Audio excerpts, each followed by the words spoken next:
Hello, and welcome to the very first episode of Confessions and Secrets Unveiled, where we explore the hidden stories and secrets people carry.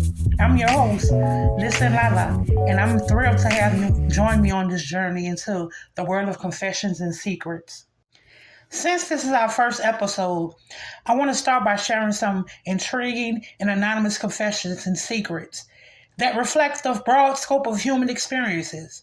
I hope these stories spark curiosity and invite you to think about your own hidden stories. Let's get into it. Confession number one.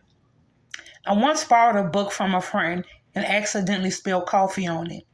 Instead of admitting my mistake, I secretly bought a replacement copy and returned it. I still feel guilty about not coming clean. Signed, Switcheroo. Isn't it fascinating how a small action can weigh on us so heavily? This confession brings up interesting questions about honesty and guilt. What do you think would be the right approach in this situation?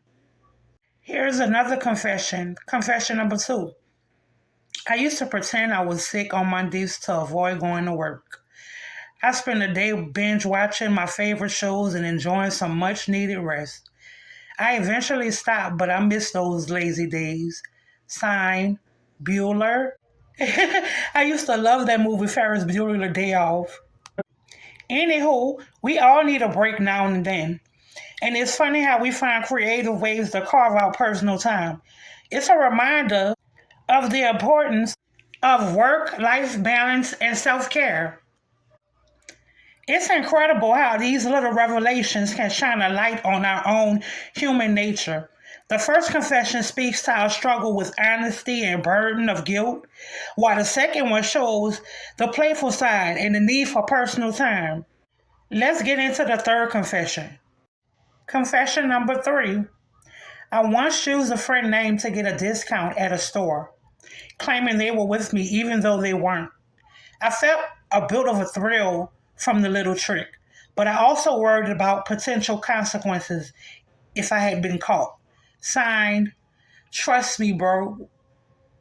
I'm loving these anonymous names.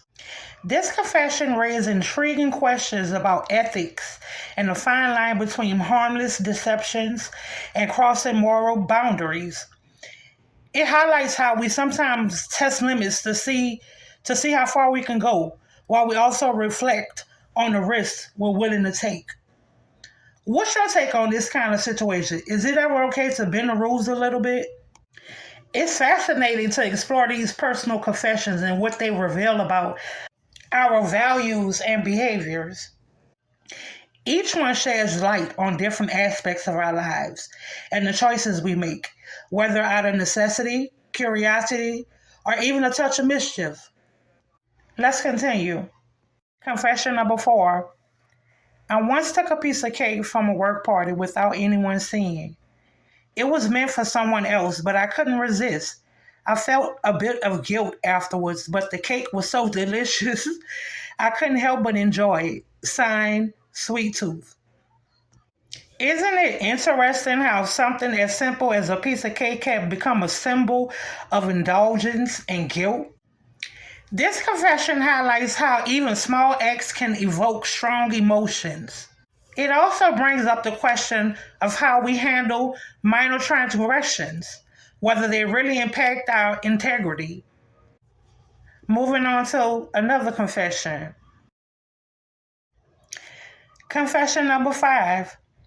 I used to steal pens from every place I visited, not because I needed them, but because I liked the idea of having a collection from various places. I have a drawer full of them, and it makes me smile. Signed, Obsessed. I ain't gonna lie, I done stole a pen or two, especially the ones with the stylus. Yeah, I'm taking those. This confession is a delightful reminder of how our quirks and habits can sometimes be driven by simple joys. It's also a reflection of how little things we do for fun or out of habit can accumulate into something surprisingly meaningful. Do you have any peculiar habits or collections that bring you a little joy and put a little smile on your face? Let's go to the next one. Confession number six. I've been taking dance lessons in secret for the past year. I'm too embarrassed to show anyone my moves, but it's the only time I truly feel free and confident. Signed, Footloose. Man, I used to love that movie with Kevin Bacon, and I can't remember the name of the lead lady, but I love that movie. This confession is a reminder for us to not be too embarrassed to live. She got all this talent and learned all these moves and scared to even show anybody. What's that quote? They say, dance like nobody's watching.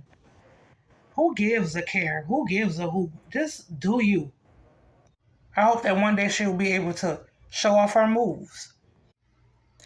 And finally, here's a confession that touches on something many of us can relate to. Confession number 7, lucky number 7. I secretly hope to find a winning lottery ticket every time I check my pockets. Even though I know the odds are slim, I can't help but dream about what I would do with a sudden windfall. Sign, Hope. The idea of a sudden change in fortune is something that fascinates many of us. It's intriguing how dreams of what ifs can shape our hopes and daydreams. These confessions remind us that we all have our unique ways of navigating the world. They offer a glimpse into the diverse ways we handle our desires, our mistakes, and our moments of weaknesses. Thanks for reflecting with us on these personal stories. Until next time, keep exploring and understanding the little nuance of your own journey. I'm Listen Lala, and I look forward to sharing more confessions and secrets with you in the next episode. Until then, remember that we all have our stories, and sometimes sharing them is the first step toward understanding ourselves and others.